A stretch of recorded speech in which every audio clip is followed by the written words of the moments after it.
অসমৰ আঞ্চলিক দলসমূহৰ প্ৰয়োজন আছে নাই? অসমৰ বিশেষ ৰাজ্য মৰ্যাদা কৰ্তনৰ পিছত অসম গণ পৰিষদৰ ভূমিকা কি?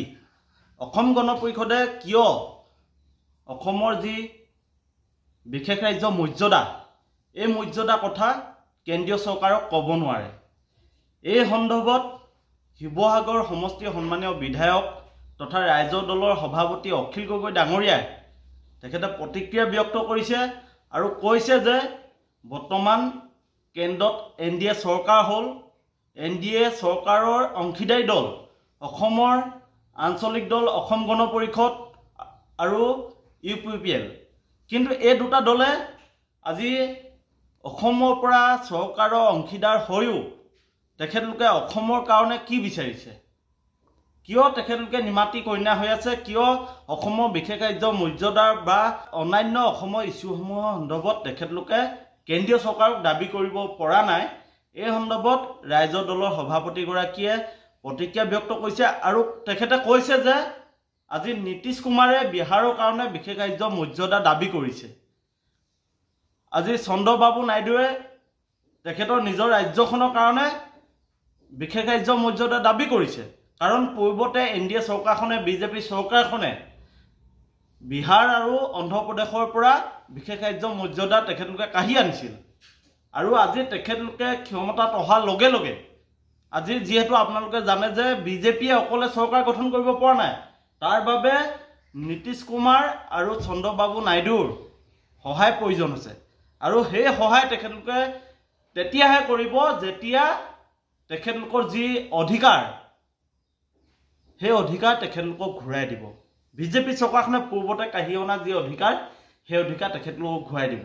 আৰু তেখেতলোকে মন্ত্ৰিত্বৰ দাবী কৰিছে, কিন্তু আমাৰ অসমৰ আঞ্চলিক দল অসম গণ পৰিষদে কি কৰিছে?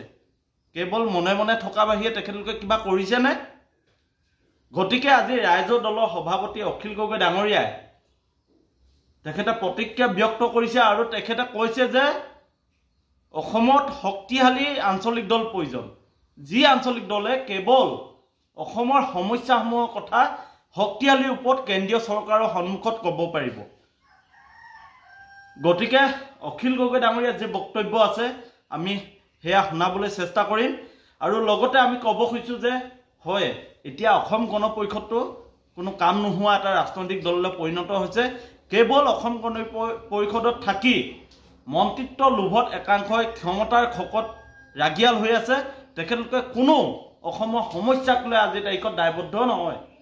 গতিকে অসমত যে এটা শক্তিশালী ৰাজনৈতিক দল প্ৰয়োজন আৰু সেই আঞ্চলিক দলৰ নেতৃত্ব যে অখিল গগৈ ডাঙৰীয়াই দিব পাৰিব এই কথাষাৰ অসমৰ মানুহে এতিয়া নিশ্চিত হৈছে। গতিকে আমি ভাবোঁ যে অসমত এটা শক্তিশালী আঞ্চলিক দল প্ৰয়োজন হৈছে, যি আঞ্চলিক দলে বিধানসভা আৰু লোকসভাত সমানে প্ৰতিনিধিত্ব কৰি অসমৰ অধিকাৰৰ কাৰণে মাত মাতিব, অসমৰ অধিকাৰসমূহ কেন্দ্ৰীয় চৰকাৰৰ পৰা কাঢ়ি অনাৰ ক্ষেত্ৰত ভূমিকা ল'ব। আমি প্ৰথমে আপোনালোকক অখিল গগৈ ডাঙৰীয়াই এই সন্দৰ্ভত কি কৈছিল শুনাই ল'ব খুজিছোঁ। শক্তিশালী নতুন আঞ্চলিক দল লাগিব। AGPটোক আমি বিদায় দি দিব লাগিব। এইটো মৰি গ'ল, AGPটো আৰু নহ'ব। এই দলটোৱে আৰু কেতিয়াও আঞ্চলিকতাবাদ বা জাতীয়তাবাদক আকৌ জীয়াই তুলিব নোৱাৰে। তেনে এটা বা দুটা ৰাজ্য চৰকাৰত হিমন্ত বিশ্ব শৰ্মাৰ তলত এজন দুজন মন্ত্ৰী থাকিবলৈ পালে তেওঁলোকৰ জীৱন ধন্য হৈ গৈছে। তাতকৈ আৰু কৰিবলগীয়া একো নাই। আপোনালোকে নিজে দেখিছে যে নীতিশ কুমাৰে কৈছে যে বিহাৰক বিশেষ ৰাজ্য লাগে।